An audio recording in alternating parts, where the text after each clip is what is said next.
একটা লোক আল্লাহ রাসূল সাল্লাল্লাহু আলাইহি সাল্লামকে এসে বলছেন, একটা আমলের কথা বলে দেন যাতে করে আমি জান্নাতে যেতে পারি। তখন বলছেন যে ফরজ সালাত আদায় করো, ফরজ সিয়াম পালন করো, যাকাত দাও। তখন যাচ্ছে আর বলছে, আল্লাহে আল্লাহর কসম, লা আযিদু আলা হাযা ওয়ালা আনকুসু মিনহু, আল্লাহর কসম আমি এর চেয়ে কম বেশি করব না, মানে সুন্নাত পড়বে না। আল্লাহর কসম আমি এর চেয়ে কম বেশি করব না, মানে ও সুন্নাত পড়বে না, সুন্নাত সিয়াম থাকবে না, নফল সিয়াম থাকবে না, নফল হজ করবে না, নফল কিছু করবে না। তখন রাসূল সাল্লাল্লাহু আলাইহি ওয়াসাল্লাম বলছেন, মান সাররাহু ইয়ানজুরা ইলা আহলিল জান্নাহ ফালইয়ানজুর হাজা। আরে শোনো শোনো শোনো শোনো, তোমাদের কেউ যদি জান্নাতি দেখতে চায়, এই যে লোকটা জান্নাতি, যাও দেখানো এটা জান্নাত। তার মানে রাসূল সাল্লাল্লাহু আলাইহি ওয়াসাল্লামের কথার 19-20 করবে না, তার দৃঢ়তাই জান্নাত ঘোষণা হয়ে গেছে। আমল পরে, আমল তো এখনো করেইনি, বলছে আল্লাহর কসম আমি এর কমও করবো না, এর বেশিও করবো না। তার মানে তার কথা অনুযায়ী আমি ফরজ আদায় করব, তার কথা যা আমার কাজ তা, 19-20 হবে না। বেশি কিছু করে আল্লাহকে সন্তুষ্ট করা যায় না। তাই আল্লাহ বলছেন, মা তাকুম রাসূলু ফাকুযুহু ওয়া মা নাহাকুম আনহু ফান্তাহু। রাসূল যা দিয়েছেন তা গ্রহণ করো, তিনি যা নিষেধ করেছেন তা বর্জন করো। এতগুলো অপছন্দ নীতি হয় কি করে? ও যদি টয়লেটে যায় তাহলে আপনার সালাত পার হয়ে যাবে, আপনার যেতে পারবেন না। কোথায় চলে গেছে শরীয়ত?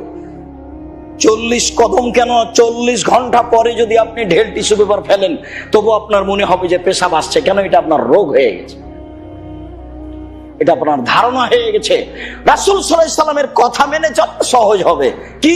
আবু হুরায়রা রাদিয়াল্লাহু তাআলা আনহু বলেন, এদা বালান নবী সাল্লাল্লাহু আলাইহি সাল্লাম, যখন আল্লাহ রাসূল পেশাব পায়খানা থেকে ফিরে আসতেন, তাওয়াদ্দা, তিনি ওযু করতেন, ওয়া নাজাহা, তারপর তিনি ওযুর পরে ওই পানি একটু লুঙ্গির লজ্জা স্থানের সামনাসামনি লুঙ্গির উপরে ছিটিয়ে দিতেন। যদি কোনো সন্দেহ থাকে যে কোনো রকম কিছু হলো নাকি, পেশাব একটু কোথাও লাগলো নাকি, তাহলে এইটুকুর বিনিময়ে সন্দেহ আপনার দূর হয়ে যাবে। এই কথা রাসূল সাল্লাল্লাহু আলাইহি সাল্লাম বলেন। সহজ পথ অবলম্বন করেন। যদি রাসূল সাল্লাল্লাহু আলাইহি সাল্লামের সুন্নাত অবলম্বন না করেন, তাহলে এমনিতেই বিপদে পড়ে যাবেন, যা হাদিসে বোঝা যায়। রাসূল সাল্লাল্লাহু আলাইহি সাল্লাম পরের বাক্যে বলেন, যা সালমান ফারসি রাদিয়াল্লাহু তাআলা আনহু বলেন, আমাকে গোবর এবং হাড় দিয়ে ইস্তেঞ্জা করতে, পবিত্রতা অর্জন করতে নিষেধ করেছেন। আবু হুরায়রা রাদিয়াল্লাহু তাআলা আনহু বলেন, রাসূল সাল্লাল্লাহু আলাইহি সাল্লাম বলেছেন, লা তাস্তানজু বিররাউসি ওয়ালা বিল ইজাম, তোমরা গোবর দিয়ে এবং হাড় দিয়ে পবিত্রতা অর্জন করো না। ফাইন্নাহা জাদ ওইখানেকুম মিনাল জিন, নিশ্চয় এটা খাদ্য তোমাদের ভাই জিনদের। অত্র হাদিসে রাসূল সাল্লাল্লাহু আলাইহি সাল্লাম জিনদেরকে মুসলমানের ভাই বলেছেন, সাথে সাথে বলেছেন ওইগুলো তাদের খাদ্য। আব্দুল্লাহ ইবনে মাসউদ রাদিয়াল্লাহু তাআলা আনহু বলেন, কাদেমা আলান নবী সাল্লাল্লাহু আলাইহি সাল্লাম আব্দুল জিন্নে, জিনদের একটা দল রাসূলের কাছে আসলো, এসে বলছে, ইনহা উম্মাতাকা ইয়া রাসূলুল্লাহ, হে আল্লাহর রাসূল, আপনি আপনার উম্মতকে নিষেধ করুন। কি নিষেধ করবেন? আয়াস্তানজু বিআদমিন ও রাউসাতিন ও হামামা, তারা যেন কয়লা দিয়ে, গোবর দিয়ে, হাড় দিয়ে ইস্তেঞ্জা না করে, পবিত্রতা অর্জন না করে। ইন্নাল্লাহা জাআলা ফিহা রিজকান, এইটা আল্লাহ তাআলা আমাদের জন্য রুজি করে দিয়েছেন। মানুষ গোশত খাওয়ার পরে হাড় যেটা ফেলে দেয় সেটা আমাদের রুজি। এখন আপনি মনে করতে পারেন তারাও জিন, তারা একটা সম্প্রদায়, আর আমাদের ফেলে দেওয়া জিনিসটা তারা খায়, এটা কেমন হলো? তো গোবর তো আমরা খাই না, সেটাও তো তাদের খাদ্য। এমনটা তো হতে পারে তিনি সর্বশক্তিমান, হাড়টা যা ছিল তাই হয়ে গেছে, বা তার চেয়ে উত্তম হয়ে গেছে। সেটা আপনি কি দিয়ে বুঝবেন? রাসূল সাল্লাল্লাহু আলাইহি সাল্লাম যা বলেছেন সেটাই মেনে নিতে হবে। কয়লা তাদের খাদ্য, যে কয়লা আপনি আবর্জনার মধ্যে ফেলে দিয়ে আসেন। অত্র হাদিসে এটাই বোঝা যায়। না রাসূলুল্লাহ সাল্লাল্লাহু আলাইহি ওয়াসাল্লাম আনহাদা, রাসূল সাল্লাল্লাহু আলাইহি ওয়াসাল্লাম এগুলি আমাদেরকে নিষেধ করলেন। আমরা সেদিন থেকে আর পবিত্রতা অর্জনের জন্য গোবর, হাড়, কয়লা ব্যবহার করি না। সম্মানিত মসজিদের মুসল্লি, বিষয়টি আমরা বুঝছিলাম। রুয়াইফা রাদিয়াল্লাহু তাআলা আনহু বলেন, রাসূল সাল্লাল্লাহু আলাইহি ওয়াসাল্লাম বললেন, ইয়া রাইফা লাল হায়াতা সাতাতুল বিকা বাদি, আমার পরে তোমার জীবন লম্বা হতে পারে, আমার পরেও তুমি কিছুদিন বেঁচে থাকবা, এটা হতে পারে। ফাখবিরি নাসা, তুমি মানুষকে কয়েকটা কথা বলে দাও তো। এক, মা আকাদা লেহিয়াতাহু, তারা যেন কখনো দাড়িতে গিরা না লাগায়। দাঁড়িয়ে হয়ে জমা করে রাখা যাবে না, দাঁড়িয়ে ভাবে বেঁধে রাখা যাবে না, নিষেধ। সব সময় করে সুন্দর করে আঁচড়ে ঝকঝকে করে রাখবেন। তারপরে বললেন কাল্লাদা ওয়াতারান, কেউ যেন তাবিজ মালা বালা যে পুরুষ ব্যবহার না করে, যেন ওই কানে পুরুষ দুল ব্যবহার না করে, পুরুষ যেন হাতে বালা ব্যবহার না করে, তাবিজ মাদুলি ব্যবহার না করে। এগুলো কঠোর ভাবে তুমি মানুষকে জানিয়ে দাও। আর মানুষ যেন গোবর হাড় কয়লে দিয়ে ইস্তেঞ্জা না করে। শোনো, কেউ যদি এগুলো করে, ফাইনা মুহাম্মাদান বারিউন মিনহু, নিশ্চয় মুহাম্মদ সাল্লাল্লাহু আলাইহি ওয়াসাল্লাম তার থেকে দূরে। মুহাম্মদ সাল্লাল্লাহু আলাইহি ওয়াসাল্লাম তার ব্যাপারে কিছু বলবেন না। তাদেরকে নিষেধ করা হয়েছে দাড়িতে গিরা লাগাবে না, তাদেরকে নিষেধ করা হয়েছে যে এইভাবে তাবিজ মাদুলি বালা ব্যবহার করবে না, তাদেরকে নিষেধ করা হয়েছে হাড় হাড্ডি গোবর দিয়ে পবিত্রতা অর্জন করবে না। তারপরেও তারা কেন করলো, আমি তাদের ব্যাপারে বিচারের মাঠে কিছু বলবো না। সম্মানিত মসজিদের মুসল্লি, বিষয়টি বুঝিয়ে আমল করার জন্য অনুরোধ জানাচ্ছিলাম। আল্লাহুম্মা সাল্লি আলাইহি ওয়া সাল্লাম।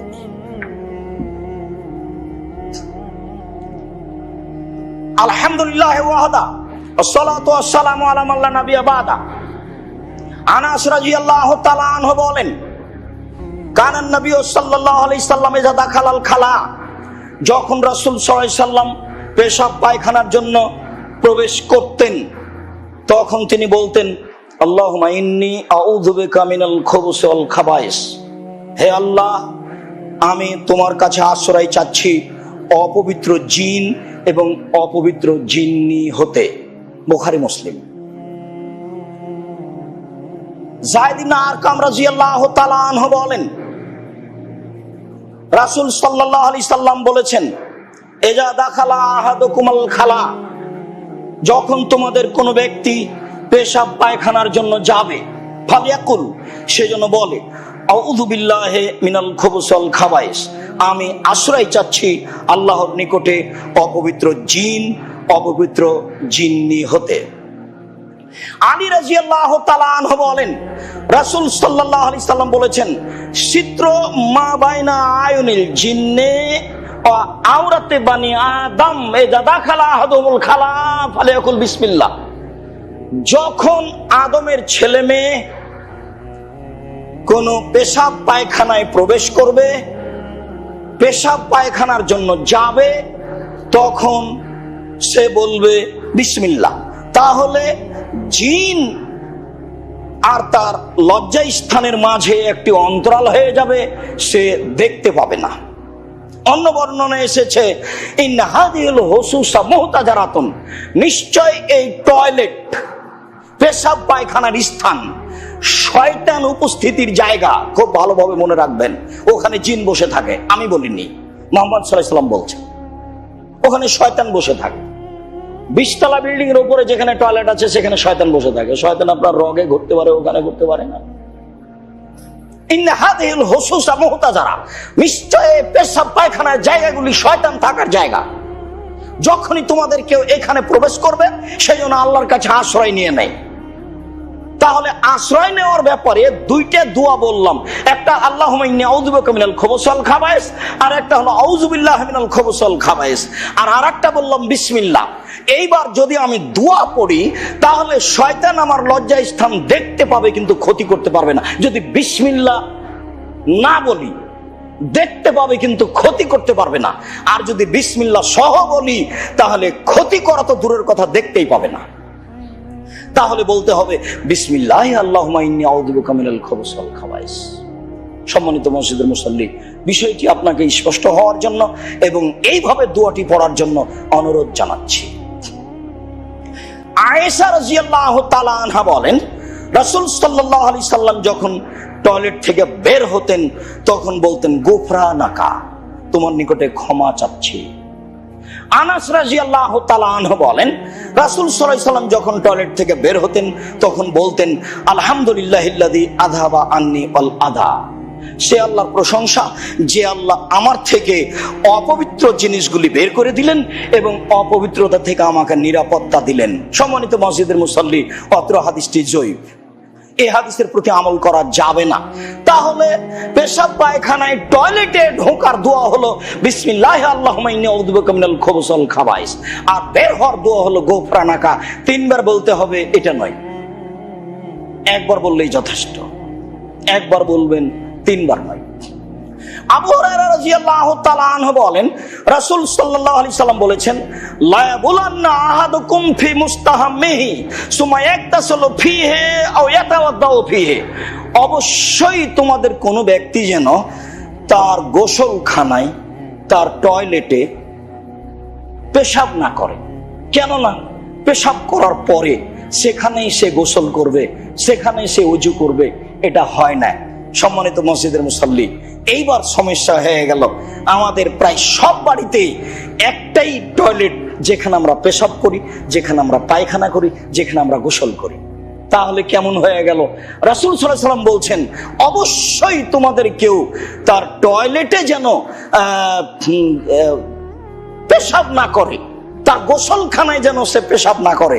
কেননা সেখানে সে ওযু করে, সেখানে সে গোসল করে। তো আমরা যেখানে পেশাব করি, যেখানে পায়খানা করি, সেখানেই তো গোসল করি, ওযু করি না অনেকে সাহস করে। সম্মানিত মসজিদের মুসল্লি, মনে রাখবেন সাধারণত সেই টয়লেটগুলি ছিল মাটির বানানো, যেখানে পেশাব করলে পানি, পেশাবের পানি সেখানেই থেকে যাবে, পেশাব সেখানেই থেকে যাবে, ধুইলে সেটা সহজে যাবে না। আর এখনকার টয়লেটগুলি পাকা পবিত্র, আর পেশাবের জায়গাটি ভিন্ন। শুধুমাত্র পেশাব পায়খানা চলাকালীন কোনো জিকির চলবে না, কোনো দোয়া চলবে না। আল্লাহুম্মা ইন্নী আউযু বিকা মিনাল খুবুসি ওয়াল খাবাইস বলে বসেছেন, গুফরানাকা বলে পবিত্রতা অর্জন করে উঠে যাবেন। এখন আপনি ওখানেই ওযু করতে পারবেন, গোসল করতে পারবেন, কেননা আপনার ওই পেশাবের পানি ধুয়ে গেছে। যদি ধুয়ে না যায় সন্দেহ হয়, তাহলে আপনি পানি দিয়ে ধুয়ে পার করে দিবেন, তারপরে গোসল করবেন, তারপরে ওযু করবেন। উল্লেখ্য যে গোসলখানা থেকে বের হয়ে বাইরে গিয়ে বিসমিল্লাহ বলতে হবে ওযুর জন্য, এই কথা নয়। ওখানেই যখন আপনি পেশাব পায়খানা থেকে উঠে গেছেন, তখন আপনি ফিরে হয়ে গেছেন, এখন আপনি বিসমিল্লাহ বলে ওযু শুরু করুন। আর যখন ওযু শেষ হয়ে যাবে তখন আপনি বলুন আশহাদু আল্লা ইলাহা ইল্লাল্লাহু ওয়াহদাহু লা শারীকা লাহু ওয়া আন্না মুহাম্মাদান আবদুহু ওয়া রাসূলুহু। তাহলে জান্নাতের সব দরজা খুলে গেছে। যেটা দিয়ে ইচ্ছা সেটা দিয়ে প্রবেশ করবেন আপনি ওযুর পরের অত্র দোয়াই।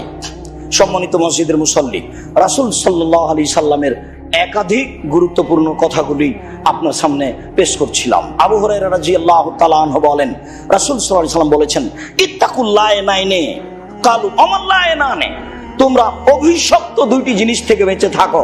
সাহাবীগণ বললেন অভিশপ্ত জিনিস 2টি কি? তখন রাসূল সাল্লাল্লাহু আলাইহি সাল্লাম বললেন ইয়াতাখাল্লা ফি তারিকিন নাস ও যিল্লিহিম, মানুষ মানুষের রাস্তায় পেশাব পায়খানা করবে, আর মানুষ মানুষের ছায়ায়, গাছের ছায়ায়, যাত্রী ছাউনিতে পেশাব পায়খানা করবে। এটা নিষেধ। যেখানে মানুষ একটু আরাম করে, যেখানে মানুষ আপনার একটু আশ্রয়ের জন্য, বসে থাকার জন্য স্থান অবলম্বন করে, মানুষের রাস্তাতে যদি আপনি পেশাব পায়খানা করেন তাহলে মানুষ চলাচল করতে কষ্ট পাবে। রাসূল সাল্লাল্লাহু আলাইহি সাল্লাম যা বলেন বিবরণে বোঝা যায়। ইবনে আব্বাস রাদিয়াল্লাহু তাআলা আনহু বলেন মাররান নবী সাল্লাল্লাহু আলাইহি সাল্লাম বিকাবরাইনে, একদা রাসূল সাল্লাল্লাহু আলাইহি সাল্লাম 2টি কবরের পাশ দিয়ে যাচ্ছিলেন। তিনি বললেন ইন্নাহুমা ইয়াদাবানে, নিশ্চয়ই কবর 2টিতে শাস্তি হচ্ছে। ওমা ইয়াদাবানে ফি কাবীরিন, তবে বড় পাপের কারণে শাস্তি হচ্ছে না। ফা মাহাদুমা, তবে 2 জনের একজন লা ইয়ান্তাজিহু ও লা ইয়াস্তাতিরু মিনাল বলে, 2 জনের একজন পেশাব থেকে সতর্ক থাকতো না।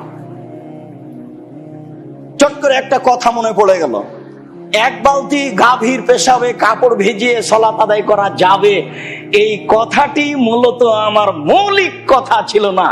কথা ঠিক, তবে এই হাদিস বলতে গিয়ে আমি কথাটা বলেছিলাম, চাঁপাই নবাবগঞ্জের পল্লী এলাকায় মহিলারা বাড়ির পিছন দিকে সাধারণত পেশাব করে, সমতল জমিতে পেশাব করে, সেই পেশাব ছিটে গায়ে কাপড়ে লাগে, তারা সতর্ক হয় না। আপনি অল্প একটু মাটি খনন করে একটা বাঁশ 2 টুকরা করে সেই জায়গাতে চাপিয়ে দেন, চতুর্দিকে একটু চট দিয়ে ঘেরে দেন, সেই জায়গায় আপনার মা আপনার বোন পেশাব করুক, পেশাবটা নিচে গিয়ে পড়বে, তখন তার আর ক্ষতি হবে না। মানুষের পেশাব মানুষের জন্য অতীব ভয়াবহ, মানুষের পেশাব মানুষের জন্য অতীব ভয়াবহ। সামান্য থেকে সামান্য যদি কাপড়ে লেগে যায়, শরীরে লেগে যায়, ধুইতেই হবে, এটাই চূড়ান্ত। পক্ষান্তরে গরু গাভীর পেশাব থেকে মানুষ বাঁচার চেষ্টা করে, গরু গাভীর পেশাব যদি কাপড়ে লেগে যায় তাহলে কাপড় অপবিত্র হবে না। এই কথাটা বলতে গিয়ে কথা বলেছিলাম, কথা 100 সত্য। হুজুর বুঝতে পারেননি বা হুজুর বিরোধিতা করা প্রয়োজন মনে করেছেন, হুজুরকে অবশ্যই এই ফতোয়া থেকে ফিরে আসতে হবে। নিন্দা করা তো বহু দূরের কথা, হুজুর আবার পড়তে হবে। আমি আপনার নিন্দা করতে চাই না, আপনি অন্যায় করেছেন, এর খেসারত আপনাকেই বহন করতে হবে, এ কথাই চূড়ান্ত। আমি বলছিলাম মানুষের পেশাব থেকে মানুষকে বাঁচার জন্য চেষ্টা করতে হবে, পশু প্রাণীর নয়। বিশেষভাবে যেসব পশু প্রাণী মানুষ খায়, যেসব পশু প্রাণী খায়, উটের পেশাব খেতে আল্লাহ রাসূল বললেন, ওদের পেট ফুলে গেছিল, বুখারী মুসলিমের হাদিস, তোমরা উটের পেশাব খাও, ভালো হয়ে যাও। কোনো অসুখ থাকলে আপনার আজও যদি রুচি হয় তো আপনি উটের পেশাব খান, আপনার অসুখ ভালো হয়ে যেতে পারে। যে কথা মুহাম্মদ সাল্লাল্লাহু আলাইহি ওয়াসাল্লাম বলেন, হাদিস বুখারী মুসলিম, সেই কথা বলতে গিয়ে হুজুরের কষ্ট হয়। সম্মানিত মসজিদের মুসল্লি, বলছিলাম রাসূল সাল্লাল্লাহু আলাইহি সাল্লাম অত্র হাদিসে এই কথাটি বললেন যে একজন পেশাব থেকে বেঁচে থাকতো না, অপরজন বিন্নামিমা বদনাম করত, জারিদাতান রুতবা, আল্লাহ রাসূল একটা খেজুরের তাজা ডাল নিলেন, ফাসাক্কা বিনিসফাইন, তারপর তাকে 2 টুকরা করলেন, সুমা গারাসা ফি কুল্লি কাবরিন ওয়াহিদাতান, ওই 2 টুকরা করে 2 টুকরা 2 কবরে পুঁতে দিলেন। তারপর বললেন যে আশা করা যায় তাদের কবরের শাস্তি হালকা হবে, মালাম এই বাস, যতদিন পর্যন্ত এই খেজুরের টুকরাটা শুষ্ক না হবে। সাহাবীগণ বললেন যে লেমা সানাতা হাজা, আল্লাহ রাসূল এইটা কেন করলেন? তখন তিনি বললেন, আমি ওহির মাধ্যমে অবগত হলাম, মুসলিম গ্রন্থে এসেছে হাদিসটা, তখন এসেছে আমি ওহির মাধ্যমে অবগত হলাম যে 2টা কবরে শাস্তি হচ্ছে 2টি কারণে, আর আমাকে সাময়িকভাবে বলা হলো একটা খেজুরের ডাল ভেঙে তাজা খেজুরের ডাল 2 টুকরা করে 2 কবরে দিলে শুষ্ক হওয়া পর্যন্ত কবরের শাস্তি হালকা থাকবে, তাই আমি করলাম। এই নীতি চালু হয়ে গেছে ভারত, বাংলাদেশ, পাকিস্তানে। কবর দেওয়ার পরে খেজুরের ডাল কবরে পুঁতে দেওয়া হচ্ছে, নগদ মিথ্যা এবং বিদআত, কুসংস্কার। এই পাপের কাজ থেকে বেঁচে থাকতে হবে। সাহাবীগণ এই কাজ পরে কখনো করেননি। রাসূল সাল্লাল্লাহু আলাইহি ওয়াসাল্লামের পক্ষ থেকে নতুন কবরে এই কাজ চালু ছিল না। মুসলিম গ্রন্থে স্পষ্ট প্রমাণিত হয়েছে যে রাসূল সাল্লাল্লাহু আলাইহি ওয়াসাল্লাম অবগত হয়েছিলেন বিষয়টি এইভাবে, তাই তিনি করেছিলেন। সম্মানিত মসজিদের মুসল্লি, আমরা আপনাদের সামনে পেশাব পায়খানা থেকে পবিত্রতা অর্জনের ব্যাপারে বিভিন্ন দিক পেশ করছিলাম, যেভাবে পবিত্রতা অর্জন করতে হবে, যেভাবে পেশাব পায়খানা করার পরে পবিত্রতা অর্জনের পথপন্থা রাসূল সাল্লাল্লাহু আলাইহি ওয়াসাল্লামের পক্ষ থেকে রয়েছে, সেভাবে অর্জন করতে হবে। সম্মানিত মসজিদের মুসল্লি, পবিত্রতা অর্জনের ব্যাপারে আপনাকে আরো বলছি, রূপ গতি থেকে বেঁচে থাকার চেষ্টা করুন। মসজিদেই সালাত আদায় করতে হবে, মসজিদ ছাড়া অন্য কোথাও নয়। আল্লাহ তাআলা বলেন, ওমান আযলামু মিম্মান মানা মাসাজিদাল্লাহ, ওর চেয়ে বড় অপরাধী কে যে মসজিদে মানুষকে আসতে বাধা দেয়। একাধিক দিন বলে আসছে, একজন সাহাবী বলছেন, আমি মাঠে তীর চালাচ্ছিলাম, হঠাৎ দেখলাম সূর্যগ্রহণ লেগেছে, দৌড়িয়ে গেলাম, দেখি রাসূল সাল্লাল্লাহু আলাইহি ওয়াসাল্লাম কি করেন, দেখি তিনি সালাত শুরু করেছেন মসজিদে, সূর্যগ্রহণের সালাত, যা আমরা সেদিন আদায় করছিলাম। সম্মানিত মসজিদের মুসল্লি, মসজিদ ছাড়তে হবে না, মসজিদ ধরতে হবে। বিপদে পড়লে মানুষকে মসজিদে যেতে হবে। আমি তো মনে করি এই সময়ে পৃথিবীর সকল আলেমদের একটা পথ অবলম্বন করা উচিত যে মানুষ মসজিদমুখী হোক। আর যারা অমুসলিম তারা বলুক যে আপনারা একটু মসজিদে যে আল্লাহকে বলেন এই বিপদ থেকে যেন বাঁচায় আল্লাহ। মসজিদে হচ্ছে বিপদ থেকে বাঁচার পথ। মসজিদে আসতে যে নিষেধ করে সেই সবচেয়ে বড় অপরাধী আল্লাহ তাআলা বলেন। 1 2 মাস্ক পরে সালাত আদায় করতে রাসূল সাল্লাল্লাহু আলাইহি ওয়াসাল্লাম নিষেধ করেছেন, এ কথাই ঠিক। আবু হুরায়রা রাদিয়াল্লাহু তাআলা আনহু বলেন, নাহান নবী সাল্লাল্লাহু আলাইহি সাল্লাম আনিস সাদলে ওয়া ইউগাত্তির রাজুলু ফাহু, মানুষ টাকনুর নিচে কাপড় রাখুক এটা রাসূল নিষেধ করেছেন। আর মানুষ মুখ ঢেকে সালাত আদায় করুক রাসূল সাল্লাল্লাহু আলাইহি ওয়াসাল্লাম এটা নিষেধ করেছেন। নিষেধ শব্দ রাসূল সাল্লাল্লাহু আলাইহি ওয়াসাল্লাম ব্যবহার করেছেন। হাদিস হাসান, হাদিস গ্রহণীয়। হাই উঠলে মুখে হাত দিতে বলেছেন, সেই দলিল পেশ করে মানুষ বলছে যে সালাতের সময় মুখোশ দেওয়া যায়, মাস্ক পরা যায়, ওই যে দলিল আল্লাহু সামাদ। জানি না কিভাবে এই কথা বলেন, কখন এই কথা থেকে তিনি ফিরে আসবেন আল্লাহ ভালো জানেন। সালাতের সময় আপনাকে মাস্ক পরতে হবে না, এই কথাই ঠিক। আপনি এমনি সময়ে করোনা যখন থাকবে না তখনও পরেন, তখনও তো ধুলাবলি জীবনও থাকে, তখনও ভালো, এমনিতেই ভালো। কিন্তু যেখানে রাসূল সাল্লাল্লাহু আলাইহি ওয়াসাল্লাম নিষেধ করেছেন সেখানে আসেন কি করে? ছোঁয়াচে রোগ নেই, ছোঁয়াচে রোগ নেই, ছোঁয়াচে রোগ নেই, এ কথাই চূড়ান্ত। একজন পল্লীর মানুষ দাঁড়িয়ে বললেন, আল্লাহর নবী, একটা উটকে ছোঁয়াচে রোগ হলে সব উটে ছোঁয়াচে রোগ হয়ে যায়, আপনি বলছেন নেই। তখন আল্লাহ রাসূল বলেন, তুমি বলো মানাজরা বালা ওয়ালা, প্রথম যেটাকে হলো সেটাকে কিভাবে হলো বলো দেখি। তারপরে রাসূল সাল্লাল্লাহু আলাইহি ওয়াসাল্লাম বলেন, শোনো, যেদিন আল্লাহ মানুষকে সৃষ্টি করেছেন সেদিন তার ভাগ্য, তার রুজি, তার বিপদ আপদ সব লিখে দিয়েছেন।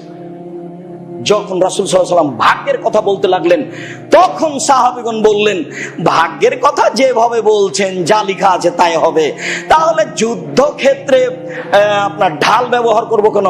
গুলি আসছে ঢাল ব্যবহার করো, পেট্রয়েড ব্যবহার করো, এটা করবো কেন? তো ভাগ্যেই তো সব লেখা আছে, ওষুধ খাবো কেন? তখন রাসূল সাল্লাল্লাহু আলাইহি ওয়াসাল্লাম বলছেন, আরে শোনো, ঢাল ব্যবহার করা, ওষুধ খাও, এটা ভাগ্য। তা আপনি ওই দিকে গেলেন কেন? আপনি এই কথা বলেন, পৃথিবীর সৃষ্টির 50,000 বছর পূর্বেই মানুষের ভাগ্য লিখা হয়েছে, ওইটাই তার মায়ের পেটে 43 মাসে লিখা, 4 মাস পরে লিখা হয়েছে, ওটাই বাস্তবায়ন হবে, চূড়ান্ত হবেই হবে। মানুষ জীবিকা নির্বাহ করবে তাওয়াক্কুলের উপরে, পৃথিবীর সব বৈধ কাজ করবে, অফিস আদালত, কোর্ট কাছারি, শিক্ষা প্রতিষ্ঠান, মাঠ ঘাট সবকিছু করতে হবে মানুষকে সতর্কতা অবলম্বন করে। এই কথা রাসূল সাল্লাল্লাহু আলাইহি ওয়াসাল্লাম বলেছেন। সতর্কতা কেন? যেসব হাদিসে ছোঁয়াচ বলে মনে হচ্ছে সেই হাদিসে তার ভাগ্যের উপরে তার যেন অবিশ্বাস না ঘটে, তাই তিনি বলেছেন ওখানে যাও না, ওখানে তো মহামারী দেখা দিয়েছে, তুমি গেলেই মনে করবে হয়ে গেছে, এই জন্য আমার হয়ে গেছে। তো তুমি এমনিতে একটা আকীদার উপরে অবিশ্বাসী হয়ে যাবা, খবরদার। যার কারণে রাসূল সাল্লাল্লাহু আলাইহি ওয়াসাল্লাম এগুলি করেছেন যে ওখানে যাও না। এই দিয়ে রাসূল সাল্লাল্লাহু আলাইহি ওয়াসাল্লাম ছোঁয়াচে রোগকে প্রমাণ করেছেন তা নয়, কখনো নয়, 3 বার এক কথা বলেছেন, ছোঁয়াচে রোগ নেই, ছোঁয়াচে রোগ নেই, ছোঁয়াচে রোগ নেই। বুখারী মুসলিমের হাদিস, লা দাওয়া, ছোঁয়াচে রোগ নেই। একজনের কাছ থেকে আর একজনের কাছে পার হয়ে যায় কথা নয়। একজন সাহাবী দাঁড়িয়ে বললেন, তাহলে এই ঘটনা, একটা উটকে ছোঁয়াচে রোগ হলে সবকে হয়ে যায়, আরে সবকে হয়ে যেত, বলো প্রথমটা কিভাবে হলো? মানুষ সৃষ্টি করেছেন যিনি, তিনি তার ভাগ্য ভালো মন্দ সবকিছু লিখে দিয়েছেন। সম্মানিত মসজিদের মুসল্লি, বলছিলাম পবিত্রতা অর্জন করুন রাসূল সাল্লাল্লাহু আলাইহি ওয়াসাল্লামের পদ্ধতিতে। করোনা ভাইরাস যদি মহামারী হয় তাহলে মুসলমানের জন্য রহমত, মরে গেলে জান্নাত, একবারে শহীদ নগদ। 7 শ্রেণীর মানুষ শহীদ, তার মধ্যে কেউ যদি মহামারীতে মারা যায়, করোনা ভাইরাস যদি মহামারী হয় তাহলে তো রহমত, শহীদ। আর যদি করোনা ভাইরাস ছোঁয়াচে রোগ হয় তো নেই। তাওয়াক্কুল করে চলবো, ভাগ্যের উপরে বিশ্বাস করে, ভাগ্যে যা আছে তাই হবে। আর যদি ছোঁয়াচে রোগ অবা বিপদ হয় তাহলে বিপদ থেকে বাঁচার জন্য রাসূল সাল্লাল্লাহু আলাইহি ওয়াসাল্লাম বলেছেন, দান করো, দোয়া করো, ক্ষমা চাও, সালাত আদায় করো, ইস্তেগফার করো, তাকবীর পাঠ করো, তোমাকে আল্লাহ বিপদ থেকে বাঁচিয়ে দিবেন। সম্মানিত মসজিদের মুসল্লি।